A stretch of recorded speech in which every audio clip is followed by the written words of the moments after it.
You know, as they like to say in the futurologist world, prediction is hard, especially about the future. I was thinking about that a little bit as we contemplated the hour coming up, in which we're going to be talking with Ken Sofer of the Center for American Progress about their new report on Fear Incorporated, the Islamophobia networks driving hatred of Muslims in this country. We'll also be talking with Orrin Squire, a journalist and playwright, about what it's like to be a black or brown cop in the United States after Ferguson, and about what he calls black respectability politics. You know, we can't always predict what the causes, the issues, and the problems of the future are going to be. 50 years ago, futurists were telling us that we were going to have a future of endless prosperity, an ever-growing middle class. And in the 1960s, that kind of made sense, because the decades after World War II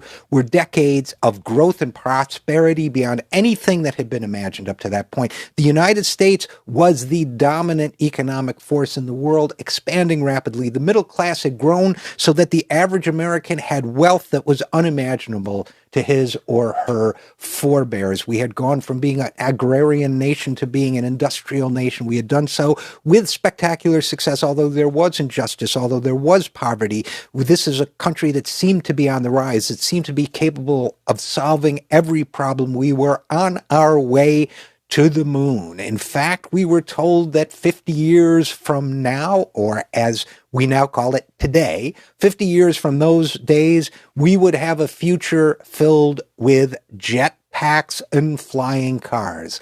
Well, we don't have jetpacks, but we have men marrying men and women marrying women. That is a triumph for civil liberties, but it is not one that was anticipated by the predictors of 1965. They didn't see that coming.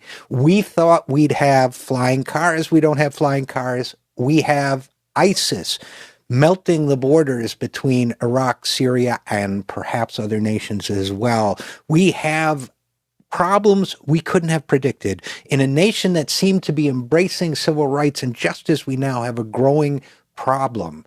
We have the problem of Islamophobia, which wasn't even on people's radar in 1965. And instead of a nation of prosperity and peace, we have the militarization of our inner cities. We have the militarization of our police forces. We have the polarization of our communities based on racial/economic divides that we thought we would have long conquered by now. Instead of conquering those divides, we find that wealth inequality is growing greater in our nation, that the opportunity to advance, to come from a humble beginning and become either wealthy or upper middle class, is less now than it was 50 years ago. When we measure that, we find that social mobility has actually fallen in this country.